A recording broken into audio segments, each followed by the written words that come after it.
Kanpur test বাঁচাতে পারল না বাংলা, টাইগারদের হোয়াইট ওয়াশ করলো ইন্ডিয়া।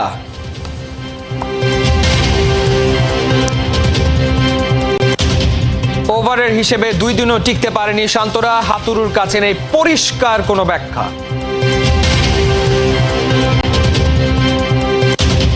টি-20 সিরিজে ঘুরে দাঁড়ানোর প্রত্যাশা, তানজিম সাকিব দিয়ে গেলেন ভালো খেলার বার্তা।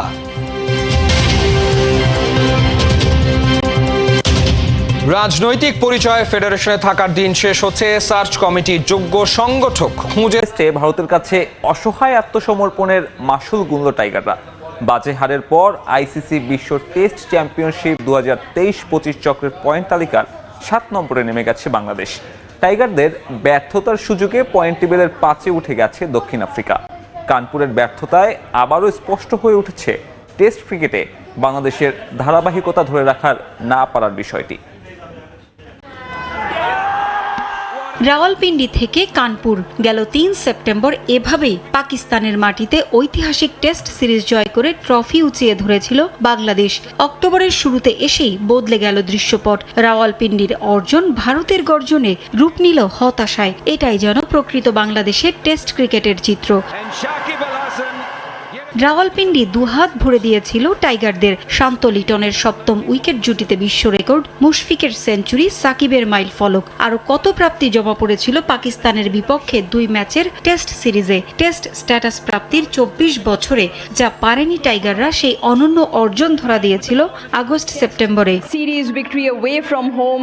পর বাংলাদেশ থেকে শুরু করে বিশ্ব গণমাধ্যম প্রতিটি জায়গাতেই ছিল টাইগার বন্দনা। এমনকি ভারতের কিংবদন্তি ক্রিকেটার সুনীল গাভাস্কার থেকে শুরু করে দীনেশ কার্তিক সিরিজ শুরুর আগে ভারতকে সতর্ক করেছিলেন বদলে যাওয়া বাংলাদেশ সম্পর্কে। রাওয়ালপিন্ডিতে পাকিস্তানকে হারিয়ে বিশ্ব টেস্ট চ্যাম্পিয়নশিপের 4-এ ওঠা শান্তরা স্বপ্নও দেখেছিল ফাইনাল খেলার।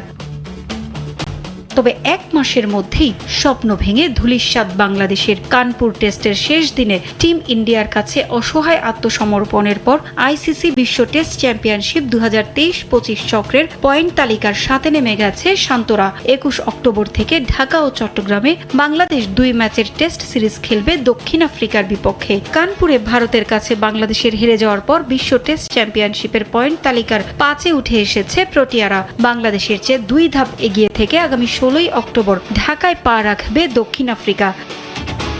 7-এ নেমে যাওয়া বাংলাদেশের সফরে দক্ষিণ আফ্রিকার বিপক্ষে, শেষ দুটি নভেম্বর-ডিসেম্বরে ওয়েস্ট ইন্ডিজ সফরে। ওভার রেটের কারণে শান্তদের 3 পয়েন্ট কেটে নেয় আইসিসি। তাই 36 পয়েন্ট হওয়ার কথা থাকলেও বর্তমানে বাংলাদেশের পয়েন্ট 33। দক্ষিণ আফ্রিকা ওয়েস্ট ইন্ডিজের বিপক্ষে আর 4 টেস্টে জয়ের অসম্ভব কাজটা করতে পারলে টাইগারদের পয়েন্ট হবে 81। পয়েন্টে শতকরা হার হবে 56.25। তবে সেটা যে কতটা কঠিন তা ভালোই জানা আছে সমর্থকদের। মাত্র আগে যারা টাইগারদের প্রশংসায় ছিলেন পঞ্চমুখ, তারাই এখন সমালোচনায় মুখর। সাদা পোশাকে এখনো শেখার শেষই যে করতে পারেনি টাইগাররা। তবে শত হতাশার মাঝেও আছে সুখের খবর। প্রথম চক্রে কোনো জয় না পাওয়া বাংলাদেশ দ্বিতীয় চক্রে মাত্র জয় পেয়েছিল 1 টেস্টে। তবে এবার বাংলাদেশের জয় এখন পর্যন্ত 3 টেস্টে। পারভিন আক্তার।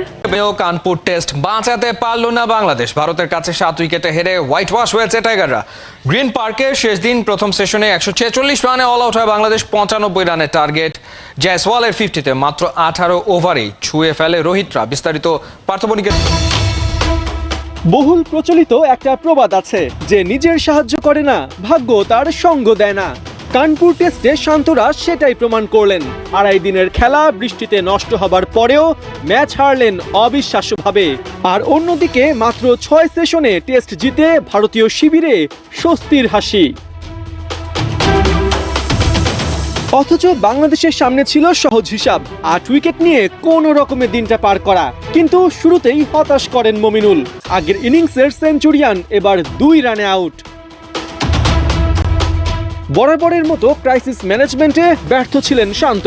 37 বল খেলার পরেও জাদেজার বলে 19 রানে হন ডিরেক্ট বোল্ড। আসা যাওয়ার মাঝে কিছুটা ব্যতিক্রম ছিলেন সাদমান। জাদেজার বলে লং অন দিয়ে সিঙ্গলস বের করে তুলে নেন নিজের 4র্থ টেস্ট 50। তবে কে জানতো এই 50-তেই সাদমান শেষ করবেন তার দায়িত্ব। পরের ওভারেই আকাশদীপের বলে আউট টাইগার ওপেনার। উইকেটে ম্যাচ জিতে সিরিজ ঘরে তোলে 2-0 ব্যবধানে। অন্যদিকে পাকিস্তান সিরিজের পর বদলে যাওয়া বাংলাদেশ নিয়ে যে আশার সঞ্চার হয়েছিল তা মুখ থুবড়ে পড়ে 1 মাসের কম সময়ে। টাইগারদের টেস্ট খেলা কাল পর্দা উঠবে আইসিসি নারী টি-20 বিশ্বকাপের নবম আসরে, আর যেখানে উদ্বোধনী ম্যাচে বাংলাদেশের প্রতিপক্ষ থাকবে স্কটল্যান্ড। শারজায় বিকেল 4টায় শুরু হবে দুই দলের লড়াই। দিনের অপর ম্যাচে মুখোমুখি হবে পাকিস্তান এবং শ্রীলঙ্কার নারী দল। বিশ্বকাপের এবারের আসরের আয়োজক ছিল বাংলাদেশ, কিন্তু নিরাপত্তার অজুহাতে শেষ পর্যন্ত আরব আমিরাতে আসরের আয়োজন করেছে আইসিসি, যেখানে প্রথম ম্যাচে স্কটল্যান্ডের বিপক্ষে জয় দিয়ে আসর শুরুর লক্ষ্য নিগার জাহানাদের। আর স্কটল্যান্ডের বিপক্ষে সবশেষ 4 ম্যাচেই দাপটে জয় পেয়েছে টাইগ্রেসরা। সবশেষ প্রস্তুতি ম্যাচে পাকিস্তানের বিপক্ষে বড় জয়ে বেশ আত্মবিশ্বাসী তারা। 5 অক্টোবর নিজেদের দ্বিতীয় ম্যাচে শক্তিশালী ইংল্যান্ডের বিপক্ষে লড়বে বাংলাদেশ নারী দল। শেখালো ভারত। ওভারের হিসেবে শান্তরা টিম ইন্ডিয়ার সামনে 2 দিনও টিকতে পারেনি। হাতুরুর কাছে এমন হারের পরিষ্কার কোনো ব্যাখ্যা নেই। স্পটলাইটে থাকলেও সাকিব আলো কাটতে পারেননি। কষ্টের স্মৃতির সঙ্গী করেই কি তবে টেস্টকে বিদায় বললেন সাকিব? কানপুর থেকে নাইয়ান মিন জসিমের পাঠানো রিপোর্ট।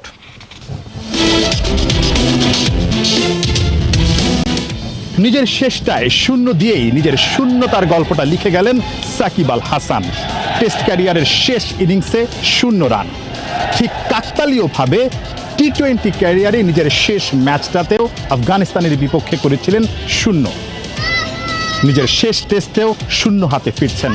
বাংলাদেশ যেভাবে হেরেছে সেটা সাকিব আল হাসানের জন্য একেবারেই সুখকর কোনো স্মৃতি হয়ে থাকবে না। সাকিবকে বিদায় বেলায় সংবর্ধনা বা সম্মাননা জানিয়েছে বাংলাদেশ থেকে আসা সাংবাদিকরা। তাদের সেই শেষ সুযোগটা হয়তোবা হবে না দেশের মাটিতে সাকিব আল হাসানকে বিদায় জানানোর, যেমনটা কোটি ভক্তের সাকিবকে এই বিদায় সংবর্ধনা জানানোর সুযোগ না। সাকিব ভারতের সাথে 3 ম্যাচে টি-20-র জন্য দেশ ছাড়ার আগে মিরপুরের হোম অফ ক্রিকেটে এমন মন্তব্য করেছেন সাকিব। এছাড়া এদিন দলের সাথে ভারতের বিমান ধরেছেন পুনর্বাসন প্রক্রিয়ায় থাকা আর এক পেসার ইবাদত হোসেনও। বিস্তারিত রেদওয়ান শাওনের রিপোর্টে। ফিফার দেয়া নিষেধাজ্ঞার শাস্তি মেনে নিয়ে ক্ষমা চেয়েছেন আর্জেন্টিনার বিশ্বকাপ জয়ী অধিনায়ক এমিলিয়ানো মার্টিনেজ। আপত্তিকর আচরণ এবং ফিফার ফেয়ার প্লে নীতির ভাঙার কারণে মার্টিনেজকে 2 ম্যাচের জন্য নিষিদ্ধ করেছে ফিফার শৃঙ্খলা বিষয়ক কমিটি। ম্যাচে না থাকতে পারলেও দূর থেকেই দলকে সমর্থন দিয়ে যাবেন বিশ্বকাপ জয়ী এই গোলরক্ষক। ফুটবলে এক অদ্ভুত চরিত্রের নাম এমিলিয়ানো মার্টিনেজ। সমর্থক ও সতীর্থের কাছে তিনি নায়ক, গোলপোস্টের অতন্দ্র প্রহরী, তেমনি প্রতিপক্ষের কাছে মূর্তিমান এক আতঙ্ক। মাঠের পারফরমেন্সে মার্টিনেজ যেমন প্রশংসায় ভাসেন, তেমনি আবার অশুভনসব আচরণের জন্য ভাসেন সমালোচনায়। বিতর্ক যেন নিত্যদিনের সঙ্গী আর্জেন্টাইন গোলরক্ষক এমিলিয়ানো মার্টিনেজের। গত সেপ্টেম্বরে চিলির বিপক্ষে জয়ের পর কোপার রেপ্লিকা ট্রফি নিয়ে অশালীনভাবে উদযাপনের অঙ্গভঙ্গি করেন মার্টিনেজ।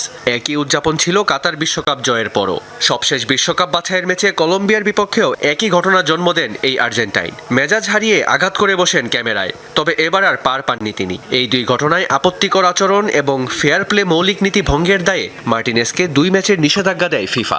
অবশ্য সেই শাস্তি মেনে নিয়ে ক্ষমাও চেয়েছেন বিশ্বকাপ জয়ী এই গোলরক্ষক। হাতে ছিল 2 উইকেট। স্বভাবত তার উইকেটটি পাকিস্তানের কাছে সবথেকে মূল্যবান ছিল। সেই পরিস্থিতিতে ফরিদের ঢিলে গতি বাউন্সারে হুক মারতে যান আসিফ, কিন্তু তা নিয়ন্ত্রণ করতে পারেননি। ব্যাটের উপরের অংশে লেগে বল শর্ট ফাইন লেগের দিকে চলে যায়। পিছনের দিকে দৌড়ে করিম জানাত ক্যাচ নেন। আসিফ আউট হওয়ার পরেই উচ্ছ্বাসে ফেটে পড়েন ফরিদ সহ আফগানিস্তানের খেলোয়াড়রা। আসিফের সামনে গিয়ে উচ্ছ্বাস প্রকাশ করেন ফরিদ, তাতেই মেজাজ হারান আসিফ। ফরিদকে ধাক্কা মেরে দেন, ছেড়ে দেননি আফগান পেসারও।